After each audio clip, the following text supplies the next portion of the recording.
네, 저는 오늘 요한일서 2장 15절, 16절, 17절을 본문으로 사랑하지 말라고 하시는 하나님이라는 제목의 말씀을 나누겠습니다. 많은 사람들은 성경에서 말하는 가장 중요한 가치를 사랑이라고 생각합니다. 아주 틀린 말은 아닙니다.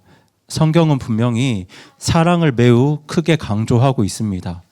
성경은 마음과 뜻과 힘을 다해서 주 우리 하나님을 사랑할 것을 말씀하고 있고, 또 내 이웃을 나의 몸과 같이 사랑할 것을 말씀하고 있습니다. 심지어 원수까지도 사랑하라고 성경은 말씀합니다. 이처럼 성경에는 사랑하라는 명령이 수도 없이 언급되어 있는데요. 그래서 바울은 율법의 완성은 사랑이다라고까지 말했습니다. 여러분 잘 아시는 말씀이죠. 로마서 13장 8절 말씀 읽어보겠습니다. 시작. 서로 사랑하는 것 외에는 누구에게든지 어떤 것도 빚지지 말라. 다른 사람을 사랑하는 자는 율법을 성취하였느니라. 네. 이처럼 성경은 사랑을 강조합니다. 때문에 그리스도인이라면 마땅히 사랑을 말해야 하고, 사랑을 배워야 하고, 사랑을 실천해야 합니다. 하지만 여러분, 성경이 가장 중요하게 여기는 핵심 가치는 사실 사랑이 아니라 거룩입니다. 그래서 천사들도 우리 하나님을 찬양할 때 하나님의 어떤 성품을 반복해서 찬양했냐면 바로 우리 하나님의 거룩하심을 찬양했습니다. 우리 다 함께 이사야 6장 3절 말씀 읽어보겠습니다. 시작. 하나가 다른 하나에게 외쳐 이르되 거룩하다 거룩하다 거룩하다 군대들의 주여, 그분의 영광이 온 땅에 충만하도다 하니. 네, 보시는 것처럼 천사들이 찬양한 우리 하나님의 성품의 핵심은 바로 거룩입니다. 그래서 거룩하다를 몇 번이나 반복하고 있나요? 3번이나 반복하고 있습니다. 이처럼 하나님께서는 거룩하신 분이고, 하나님께 속한 백성 역시 그 거룩함을 향해 구별된 길을 걷도록, 구별된 삶을 살도록 부르심을 받았습니다. 그렇게 거룩한 삶으로 나아가는 길에 하나님께서 붙들게 하신 두 기둥이 있는데요. 그 두 기둥이 바로 사랑과 진리입니다. 사랑 없이 진리를 말하면 차가운 율법주의가 되어버리고, 진리 없이 사랑을 말하면 그저 방향을 잃은 욕망이 되어버립니다. 때문에 하나님께서 원하시는 것은 사랑이라는 이름으로 진리를 지우는 신앙도 아니고, 진리라는 이름으로 사랑을 지워버리는 신앙도 아닙니다. 하나님께서 원하시는 삶은 사랑과 진리라는 이 두 기둥을 가지고 거룩함으로 나아가는 삶입니다. 그러니까 사랑과 진리의 목적지가 바로 거룩입니다. 그래서 하나님께서 모세를 통해 하나님의 백성, 이스라엘 백성들에게 주신 명령이 무엇이냐면요, 우리 다 함께 레위기 19장 2절 말씀 읽겠습니다. 시작. 이스라엘 자손 온 회중에게 말하고 그들에게 이르라. 나 주 너희 하나님이 거룩하니 너희는 거룩할지니라. 네. 이처럼 하나님께서 하나님의 백성들에게 명령하신 목적지는 바로 거룩입니다. 이 거룩을 말씀하신, 명령하신 레위기 19장 2절 이하의 말씀들을 읽어보시면 그곳에는 진리도 기록되어 있고요, 사랑과 용서도 기록되어 있습니다. 그것이 레위기 19장의 내용입니다. 이처럼 하나님께서 말씀하신 진리와 사랑이 궁극적으로 향하는 가치가 바로 거룩입니다. 그런데 사실 오늘날 많은 그리스도인들은 거룩이 아니라 사랑을 성경의 최고 가치로 착각합니다. 그래서 사랑이라는 말만 붙이면 무엇이든지 정당해질 수 있다고 그렇게 여깁니다. 이렇게 생각하는 분들에게 사랑하지 말라는 하나님의 말씀은요, 무언가 낯설고 무언가 거슬리고 무언가 논쟁적으로 들릴 수밖에 없습니다. 하지만 여러분 성경을 보세요. 성경에는 분명히 어떤 말씀이 기록되어 있냐면요. 사랑하지 말라는 말씀이 기록되어 있습니다. 그 대표적인 말씀이 바로 오늘 본문 말씀이죠. 우리 오늘 본문 말씀 15절 말씀 다시 한번 읽어보겠습니다. 시작. 세상이나 세상에 있는 것들을 사랑하지 말라. 어떤 사람이 세상을 사랑하면 아버지의 사랑이 그 사람 안에 있지 아니하니. 네. 여러분 사실 이 15절 말씀은요. 성경에서 가장 유명한 말씀인 요한복음 3장 16절 말씀과 모순되는 것처럼 보여요. 여러분 요한복음 3장 16절 말씀 아시죠? 우리 첫 줄만 읽어보겠습니다. 시작. 하나님께서 세상을 이처럼 사랑하사. 네. 여러분 여기서 하나님은 세상을 사랑하셨다고 하셨는데 오늘 본문에서는 그 세상을 사랑하지 말라고 하십니다. 두 말씀이 모순되어 보입니다. 우리를 헷갈리게 하죠. 하지만 여러분 요한 1서 말씀도 요한복음 말씀도 모두 성령님의 감동을 통해 기록된 하나님의 말씀입니다. 이 말씀은 어떤 한 사람의 생각이 아니라 하나님께서 우리에게 주신 명령인데요.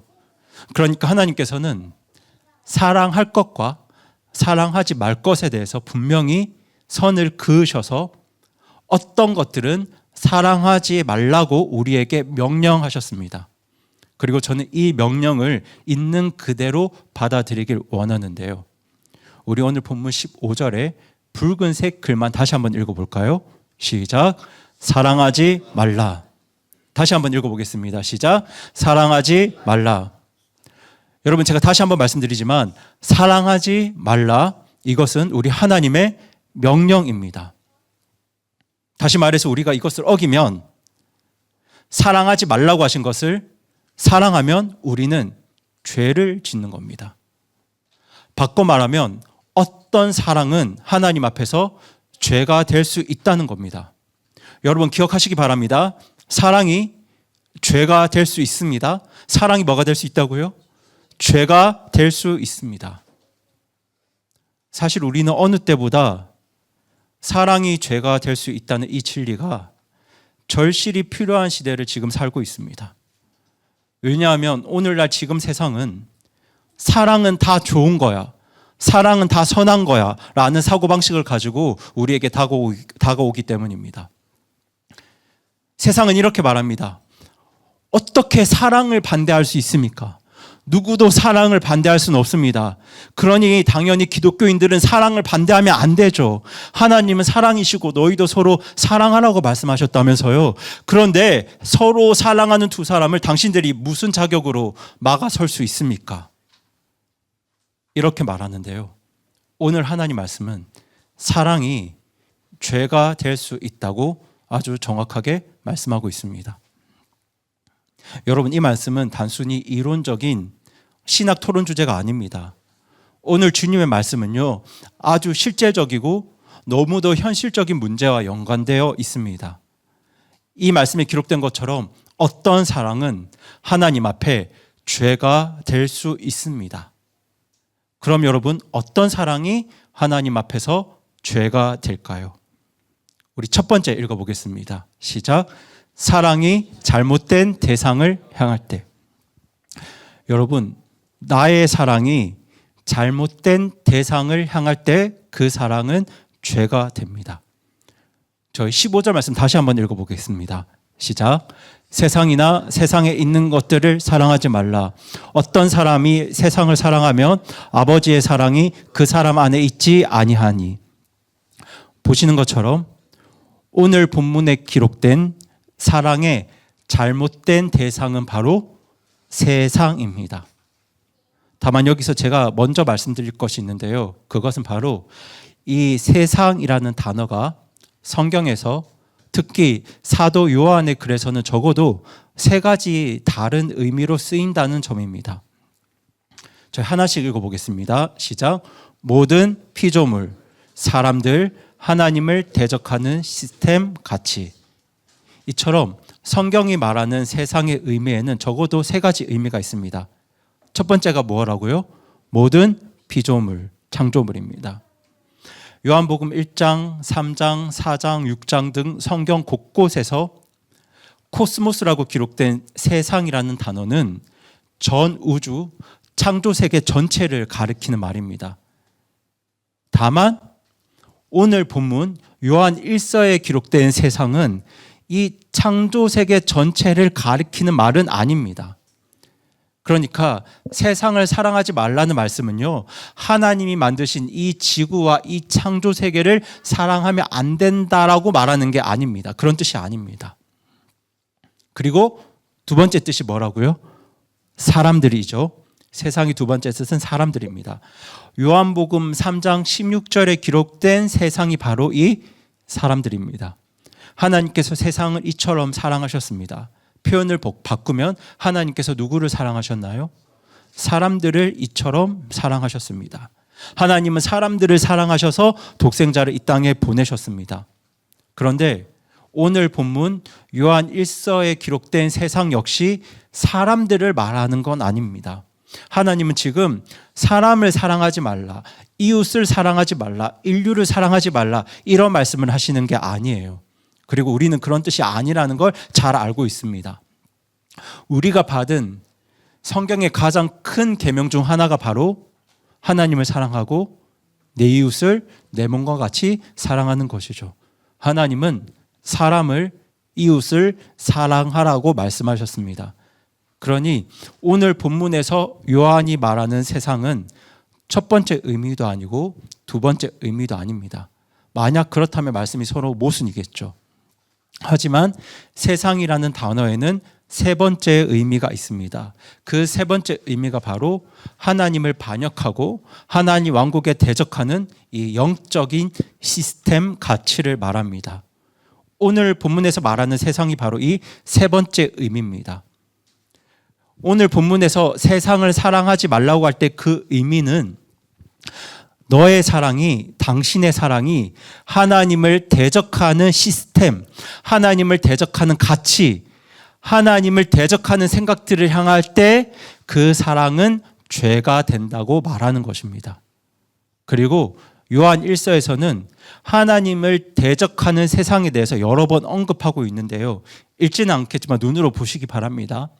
요한 1서 3장 1절에서는 세상이 누구를 모른다고 되어 있나요?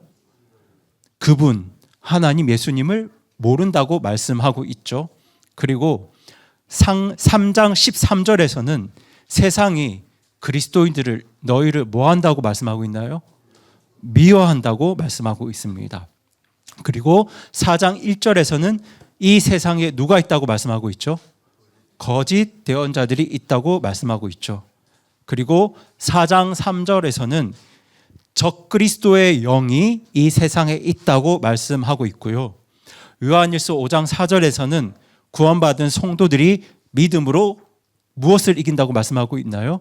세상을 이긴다고 말씀하고 있어요. 5장 19절에서는 온 세상이 무엇 가운데 있다고 말하나요? 사악한 가운데 있다고 말씀하고 있습니다. 이처럼 요한 1서에서 말하는 세상은 대부분 하나님을 대적하는 마귀의 지배 아래 있는 세상입니다. 우리 주 예수 그리스도와 하나님 왕국을 대적하는 그 세상을 말하고 있습니다. 그리고 오늘 우리는 그 세상을 사랑하지 말라는 명령을 받았습니다. 하나님의 사랑이 우리 안에 거하려면 이 세상을 향한 사랑, 이 헛된 사랑이 우리 마음 안에서 먼저 찢겨져 나가야 합니다.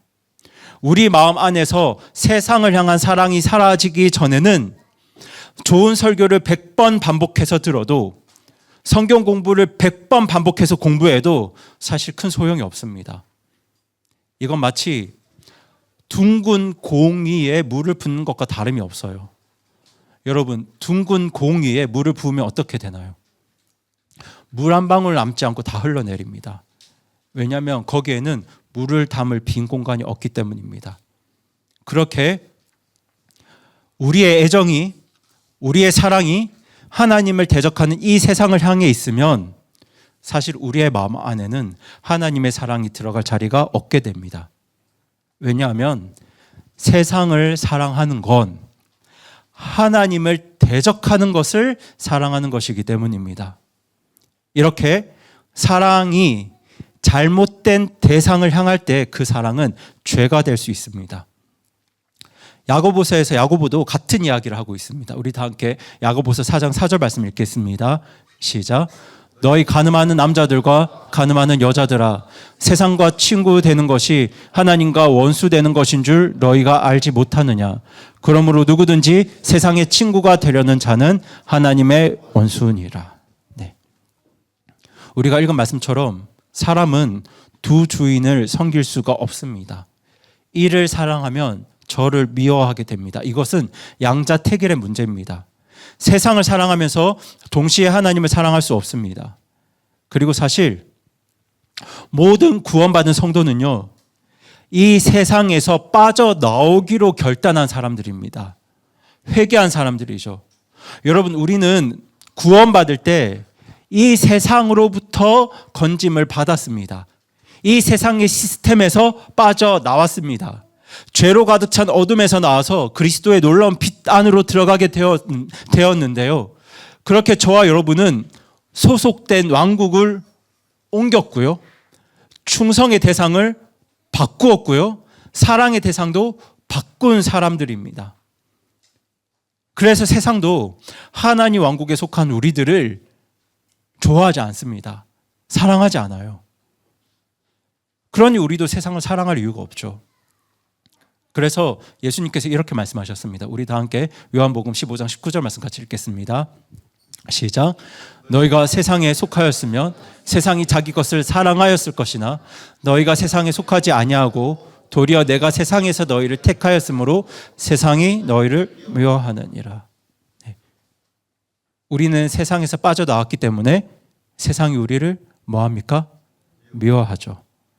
그리고 예수님 요한복음 17장에서도 같은 말씀을 하십니다. 우리 17장 16절 말씀 같이 읽어보겠습니다. 시작.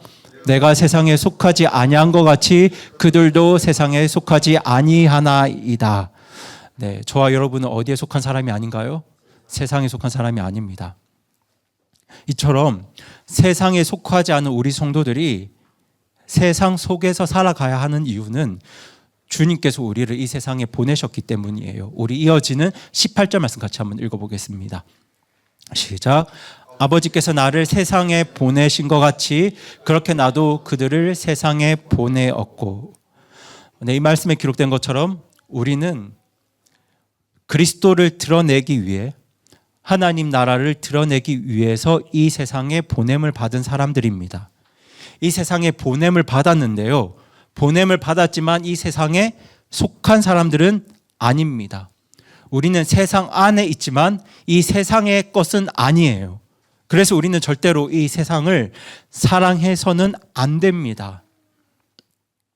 여러분, 이 주님의 명령을 이해할 수 있는 가장 좋은 방법은 남편이 아내에게 가져야 할 사랑을 생각해 보는 겁니다. 우리 에베소서 5장 25절 말씀 같이 한번 읽어보겠습니다. 시작. 남편들아 너희 아내 사랑하기를 그리스도께서 또한 교회를 사랑하사 교회를 위해 자신을 주신 것 같이 하라. 여러분, 이 말씀에 기록된 남편의 사랑은요, 오직 누구에게만 주어야 하는 사랑인가요? 네, 오직 아내에게만 주어야 하는 사랑입니다.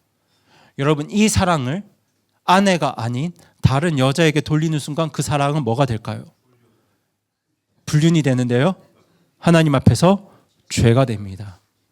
여러분, 그 사랑은 죄입니다. 그 사랑이 뭐라고요? 죄입니다. 여러분, 하나님을 향한 사랑도 마찬가지입니다.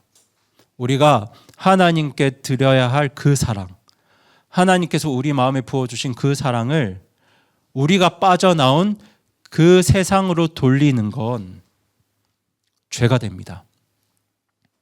동시에 내 마음 안에는 하나님을 향한 사랑이 없다는 사실을 내 마음 밖으로 드러내는 고백이 되어 버립니다.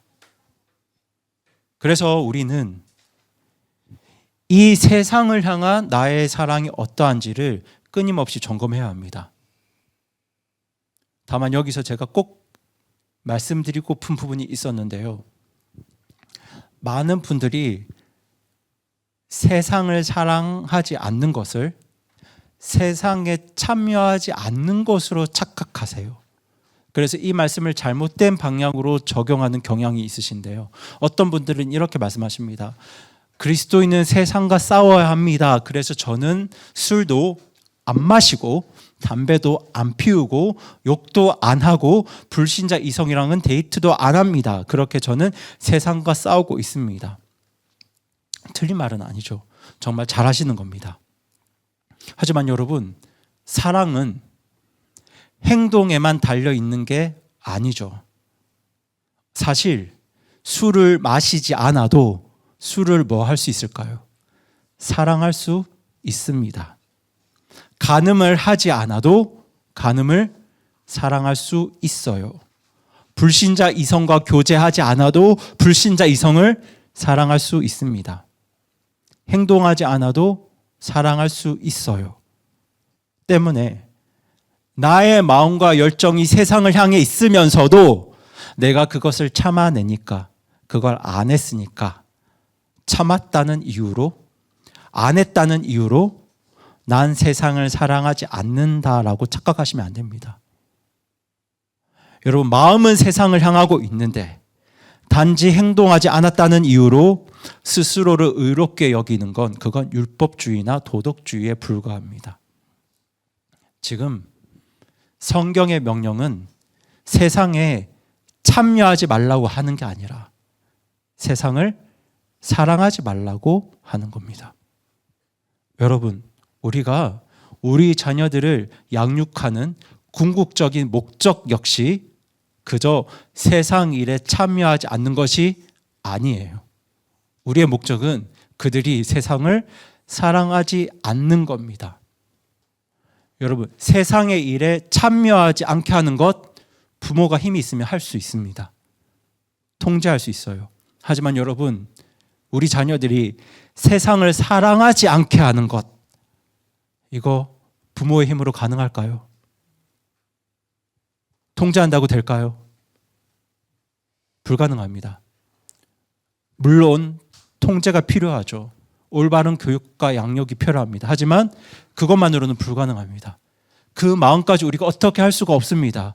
그래서 우리가 뭐 해야 될까요? 기도하셔야 됩니다. 우리는 매 순간 우리 자녀들을 위해서 간절히 기도해야 합니다. 주님, 우리 자녀들이 세상을 사랑하지 않게 해주세요.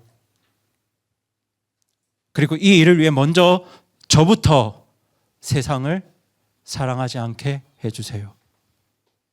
이것이 저와 여러분의 기도가 되어야 합니다. 여러분, 오늘 주님의 명령은 세상을 사랑하지 말라입니다. 한번 따라해 보실까요? 세상을 사랑하지 말라. 네.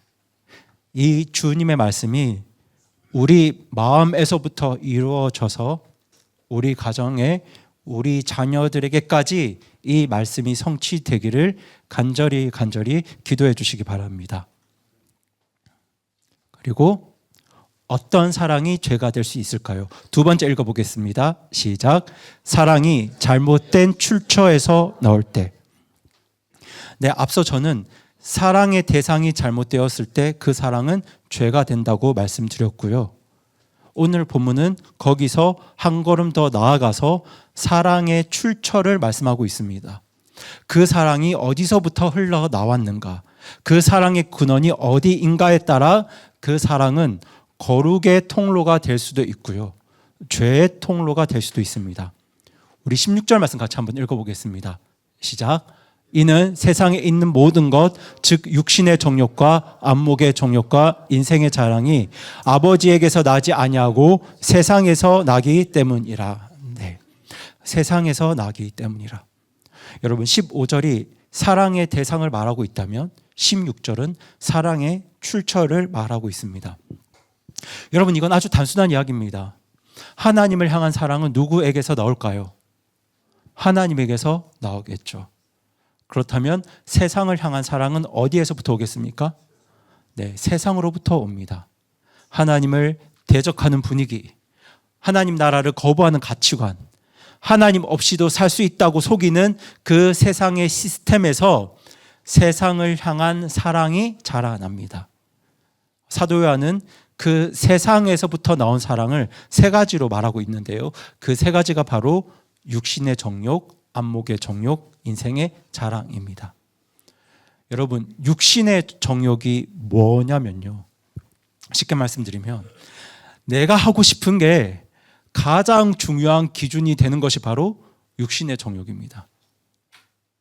하나님이 뭐라고 하시든 성경이 뭐라고 말하고 있든 내가 이걸 하고 싶어, 내가 당장 하고 싶어, 이거 참기 싫어, 이거 못 넣겠어, 그렇게 나의 욕구, 내가 하고 싶은 그 일이 내 삶의 운전대를 잡는 순간 그 사랑은 이미 아버지에게서 난 사랑이 아닙니다. 여러분, 사실 죄는요 거창한 논리에서 시작되지 않습니다. 많은 사람이 자기 죄를 합리화하려고 거창한 논리를 갖다 붙이는데요, 사실 죄는 아주 솔직한 한마디에서 시작됩니다. 그게 뭐냐면 그냥 내가 하고 싶어입니다. 내가 하고 싶어. 그게 육신의 정욕입니다. 그리고 두 번째는 안목의 정욕입니다. 여러분, 우리의 눈은 우리가 보는 것은 생각보다 무섭습니다. 왜냐하면 우리가 보는 것은 우리의 마음을 순식간에 우리가 보는 곳으로 데려가기 때문입니다. 와, 저거 좋아 보인다, 저거 갖고 싶다, 저런 삶이면 행복하겠다. 그런데 여러분, 우리가 여기서 구분해야 될 게 있는데요, 제가 이걸 어떻게 말씀드릴까 좀 고민을 하다가 이렇게 말씀드리려고 정리를 했습니다. 여러분, 우리가 안목의 정욕과 안목의 축복을 잘 구분하셔야 합니다. 여러분, 하나님께서 지으신 이 세상에 아름다운 것들이 많은가요, 적은가요? 많죠. 참 많아요. 우리의 눈은 아름다운 일몰을 볼 수 있어요. 감탄할 수 있습니다. 우리의 눈과 입은 정성껏 차려진 맛있는 식탁의 기쁨을 누릴 수 있고요. 우리의 눈과 귀는 음악과 미술 같은 예술의 아름다움을 느끼고 감탄할 수 있어요. 여러분, 이게 다 죄일까요? 죄가 아닙니다. 이건 하나님께서 주신 선물이에요. 하나님이 주신 축복입니다. 안목의 축복이에요.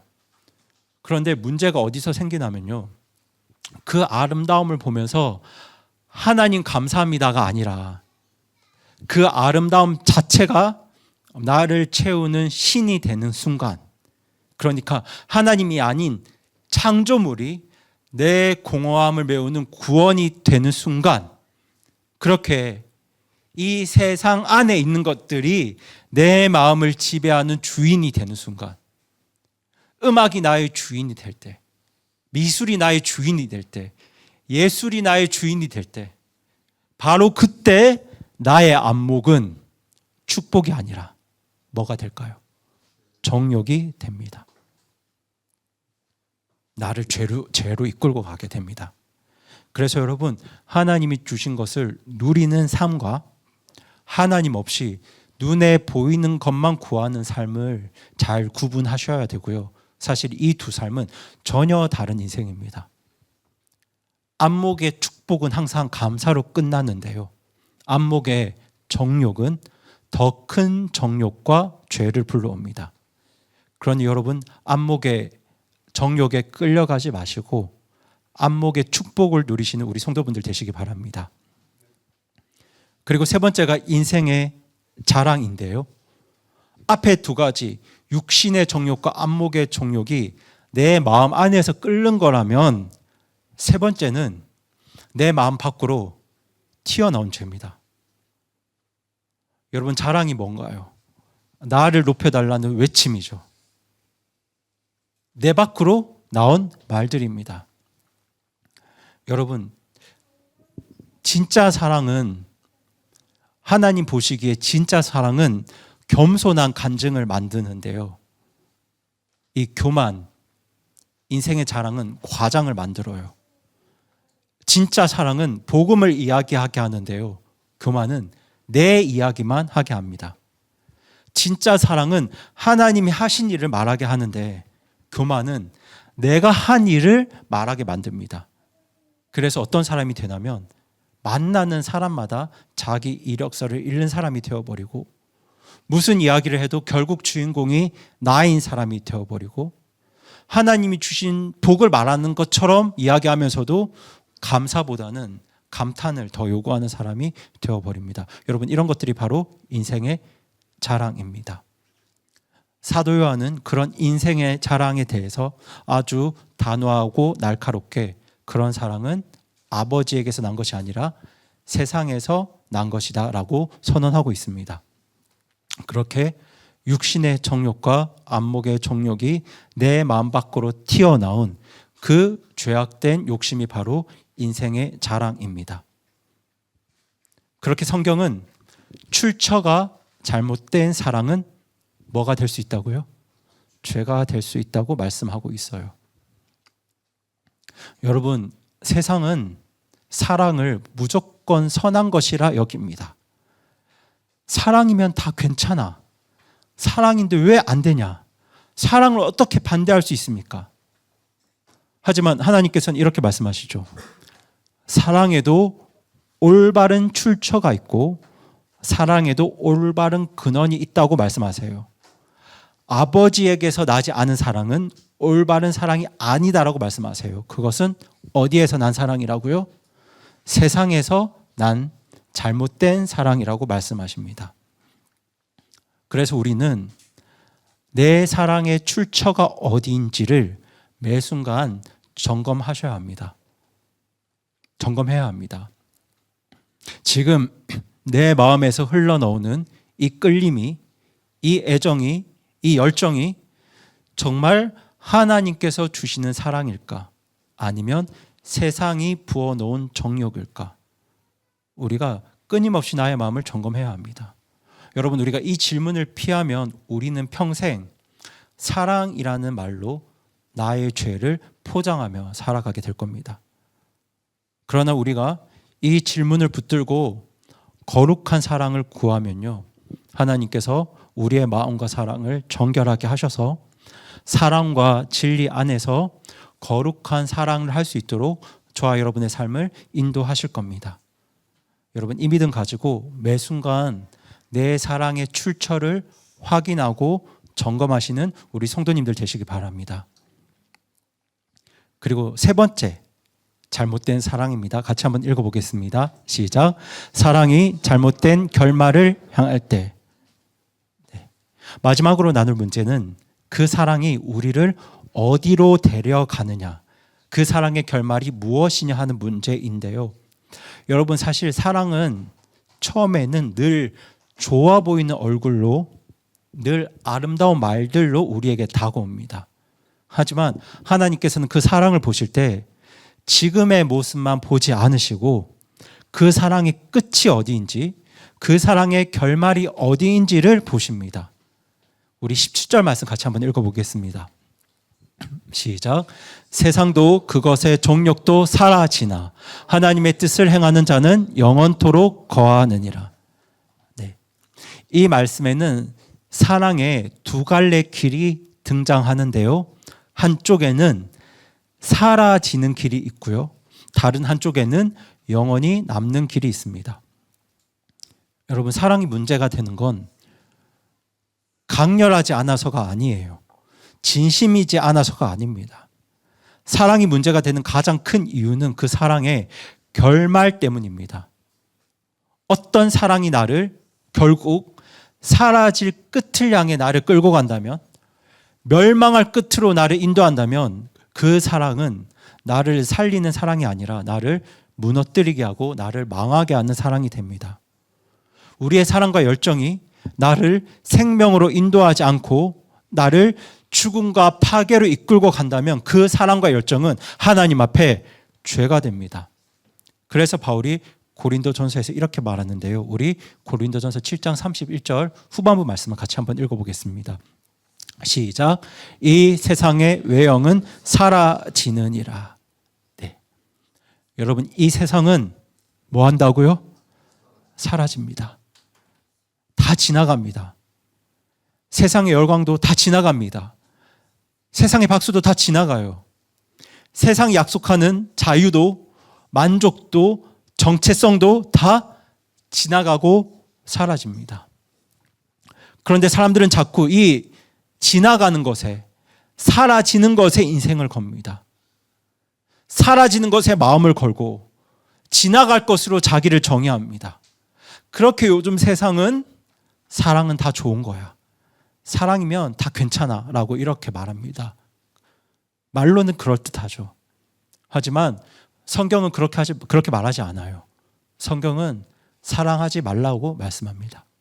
사랑에도 선이 있다고 말하고 있고요, 사랑에도 넘어서는 안 되는 경계가 있다고 말씀하고 있어요.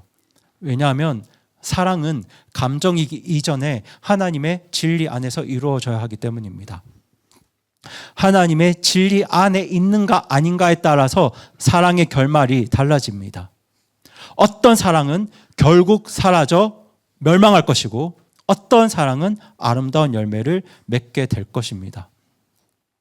이와 연관된 우리 시대 아주 통렬한 문제가 있죠.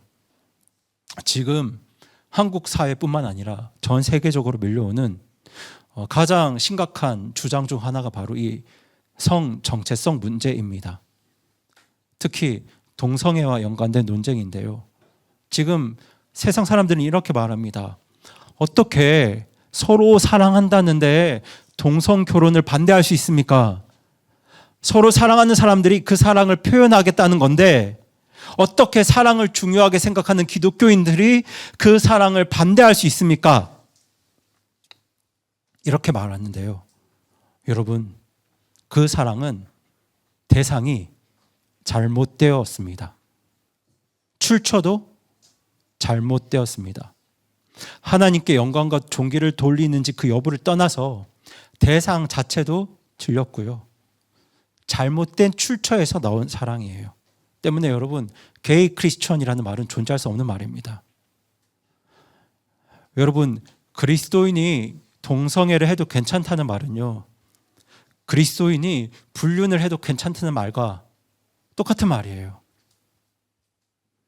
여러분, 어떤 형제분이, 결혼하신 형제분이 저를 찾아와서 자기 아내가 아닌 다른 여자를 원한다고 말하면 제가 그분한테 그럼 그 진심을 받아들이세요, 그 욕망을 받아들이세요, 그 욕망 마음 자체는 괜찮은 거니까요 라고 제가 그렇게 말할 수 있겠습니까?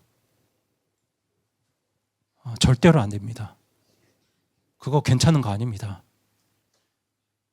그 사랑은 죄입니다. 그래서 성경은 동성애에 대해서 분명하게 말씀하고 있죠. 우리 로마서 1장 27절 말씀 같이 한번 읽어보겠습니다. 시작. 이와 같이 남자들도 본래대로 여자 쓰기를 버리고 서로를 향해 욕정에 불타 남자가 남자와 더불어 보기 흉한 짓을 행함으로 자기 잘못에 대한 응분의 대가를 자기 속에 받아왔느니라. 성경은 그 행위를 어떻게 말하고 있나요? 보기 흉한 짓이라고 말씀하고 있죠. 또 그 결과는 어떻습니까? 그 잘못에 대한 응분의 대가가 있다고 말씀하고 있습니다. 이처럼 동성애는 사랑의 대상도 잘못되었고, 출처도 잘못되었고, 결과도 멸망입니다. 때문에 동성애는 죄악된 사랑인 동시에 하나님을 영화롭게 하지 못하는 잘못된 사랑입니다. 여러분, 이런 사랑이 바로 세상을 향한 사랑이에요. 여러분, 오늘 우리는 우리가 처한 현실을 직면해야 합니다. 이제 하나님을 대적하는 세상은요, 더 이상 은밀하게 말하지 않아요. 아주 노골적으로 드러냅니다. 우리 눈앞에 들이대고 있잖아요. 그런데 정말 안타까운 건 교회 안에 있는 사람들조차 이 죄악된 사랑을 분별하지 못하고 부추기고 있다는 사실입니다. 그들은 사랑은 언제나 옳고 언제나 적절한 것이라고 주장합니다. 사랑하지 말라는 말은 비성경적인 말로 여깁니다. 하지만 오늘 본문에서 성경은 정확하게 말씀하고 있죠. 대상이 잘못되었고, 출처가 잘못되었고, 결말이 잘못됐다면 뭐 하지 말라고요? 사랑하지 말라고 말씀하고 있어요. 하면 안 되는 사랑이 있다는 겁니다. 용납할 수 없는 사랑이 있다는 거예요. 그런데 꼭 동성애가 아니더라도 만약 이런 잘못된 사랑의 문제로 씨름하는 분이 계시면 제가 간곡히 말씀드리고 싶은데요. 우리가 절대로 해서는 안 될 일이 바로 이 죄악된 사랑에 굴복하는 겁니다. 그 악한 사랑으로 스스로를 규정하시면 안 됩니다. 세상은 달콤한 말로 우리를 유혹하겠죠. 그 사랑이 바로 당신입니다. 진심이잖아요. 그러니 그 진심과 사랑이 당신의 정체성이에요. 그러니까 그 사랑을 따라가세요. 세상은 이렇게 말합니다. 하지만 하나님께서는 그렇게 말씀하지 않으세요. 하나님께서는 그 사랑은 잘못된 사랑이라고 말씀하세요. 그래서 사랑하지 말라고 말씀하십니다. 하지만 여러분, 하나님의 말씀이 여기서 끝나지 않아요. 성경의 결론이 뭐냐면 그런 사람이어도 정말 회개하고 예수 그리스도를 믿음으로 받아들이면 당신도 예수 그리스도 안에서 새 사람이 될 수 있다고 말씀합니다. 회개하고 예수님을 믿음으로 거룩한 영이 우리 가운데, 그 사람 가운데 임하게 되면 그 사람도 거룩한 삶을 살 수 있다고, 그 사람도 거룩한 사랑을 할 수 있다고. 누구의 힘으로요? 성령 하나님의 힘으로 그렇게 살 수 있다고 성경은 곳곳에서 증언하고 있습니다. 우리의 힘으로 이루어지는 게 아니에요. 하지만 성령님은 가능하게 하십니다. 그러니 여러분, 세상에 사라질 것, 지나갈 것으로 스스로를 정의하지 마시기 바랍니다. 그건 세상을 사랑하는 겁니다. 세상을 사랑하지 마세요. 여러분의 정욕과 욕망의 근거에서 사랑하지 마세요. 그런 사랑으로 스스로를 규정하기에 앞서서 오직 마음과 뜻과 힘을 다해 주 우리 하나님을 먼저 사랑하시기 바랍니다. 그리고 혹시 구원받지 못한 분들은 거룩한 나라, 거룩한 삶을 소망하면서 예수님 의지하시고 예수님 받아들이시기 바랍니다.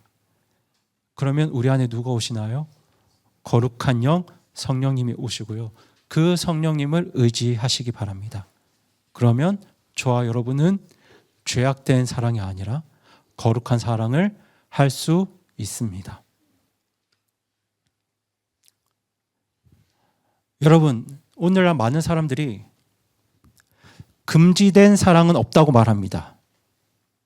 하지만 여러분, 금지된 사랑은 없다는 말은 하나님 안에 진리가 없다는 말과 같은 말입니다. 왜냐하면 하나님은 오늘 뭐 하지 말라고 하셨나요? 사랑하지 말라고 하셨기 때문입니다. 여러분, 하나님이 거짓말 하셨을까요? 아니죠. 하나님은 진실만 말씀하십니다. 하나님은 진리이시기 때문에 이 세상에 금지된 사랑이 있습니다. 때문에 우리가 이 세상의 거짓말에 속아 넘어가면 안 됩니다. 여러분, 제가 아직 어리긴 하지만 여러분처럼 한 딸아이의 아버지잖아요. 이게 무슨 뜻이냐면 이제 사랑이 무엇인지 조금씩 알아간다는 뜻입니다. 저는 사랑하는 제 딸이 무언가를 원할 때 단지 원한다는 이유만으로 그것을 다 해주는 것이 사랑이 아니라는 사실을 너무나 잘 알고 있습니다.